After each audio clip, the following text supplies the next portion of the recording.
Okay so hello friends, this is Ankit Sharma and you watching Ankit electronic. और आज की इस वीडियो में हम बात करने वाले हैं एम्पलीफायर बोर्ड्स के अंदर आने वाली हमिंग प्रॉब्लम्स के ऊपर। मेरे पास यहाँ पे 3 टाइप के बोर्ड्स हैं। सबसे पहला ये 4440 IC का बोर्ड है और उसके बाद में ये TDA 7388 7388 IC का बोर्ड है। ये दोनों टाइप के बोर्ड्स आप देख सकते हो। सबसे पहला और सबसे इम्पोर्टेंट पॉइंट है कि जो बेस ट्रेबल का बोर्ड या फिर इनपुट में जो आप डिवाइस यूज़ कर रहे हो, लाइक मेरे पास में अभी ये एक बेस ट्रेबल का बोर्ड है और इसके अंदर जो है 3 टोन्स लगती हैं।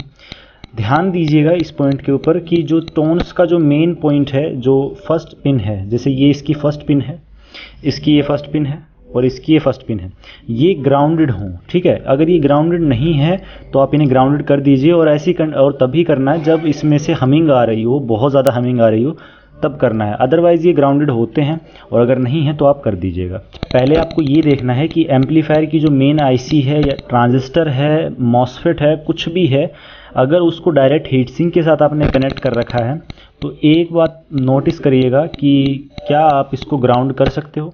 अब जैसे कि ये IC है, इसे मैं ग्राउंड कर सकता हूँ और इसका कोई भी आउटपुट जो है इसके हीट सिंक में नहीं आता है। लेकिन जो हमारे दूसरे टाइप की IC होती हैं जैसे कि 7294, उसका आउटपुट आता है तो उसको आप डायरेक्ट कनेक्ट नहीं कर सकते। और जैसे 2S से बाउंस है, उसको आप डायरेक्ट ग्राउंड के साथ कनेक्ट नहीं कर सकते। तो ये आपको ध्यान रखना है। अगर आप डायरेक्ट ग्राउंडिंग के साथ आप कनेक्ट कर सकते हो, ऐसा ऑप्शन है आपके एम्पलीफायर में, तो उसको डायरेक्ट ग्राउंडिंग कर देनी है। जैसे इसकी कर रखी है यहाँ पे इन्होंने, यहाँ से डायरेक्ट जो है पॉइंट उठा के और इस IC के साथ में डायरेक्ट कनेक्ट कर रखा है, तो ग्राउंडिंग यहाँ पे इसकी कंप्लीट हो चुकी है। तो इसके अंदर जो हमिंग है वो बहुत कम आएगी। उसके बाद में अब एक बार ध्यान दीजिए कि इस बोर्ड के जितने भी ग्राउंड्स हैं, जैसे आपका इनपुट का ग्राउंड है, ये इनपुट के सिग्नल्स हैं, ठीक है। उसके बाद में ये बेस ट्रेबल है, इसमें से ग्राउंड आएगा, ठीक है। उसके बाद में आपका जो इनपुट है, इसके ग्राउंड्स हैं, ठीक है।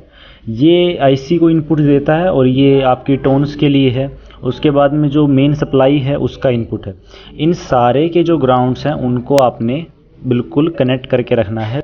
और उसके बाद में आपको यहाँ पे ध्यान देना है कि जो आप इनपुट के लिए वायर्स यूज़ कर रहे हो ये आपकी शील्डेड होनी चाहिए। शील्डेड का मतलब ये है, जैसे आप इसके ऊपर देख सकते हो, ये कवरिंग की गई है और यहाँ पे आप ध्यान से देखिए, जहाँ से इनपुट उठाया गया है वो पूरी तरीके से शील्डेड है और ग्राउंड के साथ में शील्डेड है।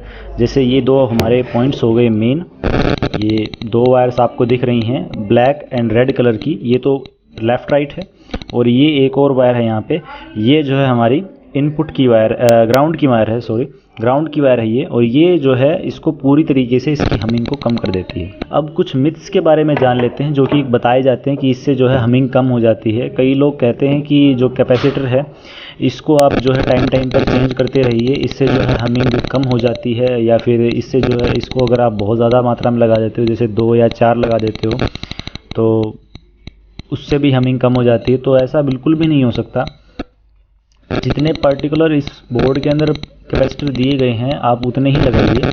इसके अंदर 2 कैपेसिटर लगाने का ऑप्शन थे तो मैंने 2 कैपेसिटर लगाए। इसके अंदर सिंगल के लिए ऑप्शन था, सिंगल ही लगाया। हाँ, लेकिन अगर इसमें कम वैल्यू का कैपेसिटर लगा रखा है तो आप ज़्यादा वैल्यू का लगा सकते हो। मैक्रोफैराड बढ़ाना, वोल्टेज मत बढ़ाना, इससे जो है फिर IC जल सकती है, ट्रांजिस्टर भी जल सकता है। कोई ज़रूरी नहीं है कि सिर्फ IC जले। इसके बाद में जो सबसे इम्पोर्टेंट पॉइंट और एक जो मिथ है, ये मैं आपको एक्सप्लेन कर देता हूँ। कई लोग ये कहते हैं कि जो ये टोन्स होती हैं, ये जो टोन्स आप देख पा रहे हो, इनके एक बार यहाँ पे लगा दीजिए, एक बार यहाँ पे लगा दीजिए, सभी के जो है एक एक तार जोड़ के और फिर जो है इसको कनेक्ट कर दोगे तो आपकी हमिंग कंप्लीट ख़त्म हो जाएगी। वेल, ये तभी काम करता है जब आप जो है आपने किसी ग्राउंड को छोड़ दिया हो। जैसे यहाँ से इनपुट का ग्राउंड और मेन सप्लाई का ग्राउंड अगर आपने टच नहीं कर रखा तभी ये ट्रिक काम करेगी, अदरवाइज़ ये ट्रिक काम नहीं करेगी।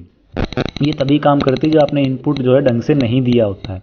मैंने अपनी पिछली वीडियो में ऑलरेडी बताया हुआ है कि अगर आपके एम्पलीफायर बोर्ड के अंदर हमिंग आ रही है तो आप इसको यूज़ करके देख सकते हो। ये 100% इसका इलाज नहीं है, सिर्फ टेम्परेरी ये जुगाड़ हो सकता है एक तरीके से। अगर आपका एम्पलीफायर ढंग से काम नहीं कर रहा तब आप इसको करके देख सकते हो।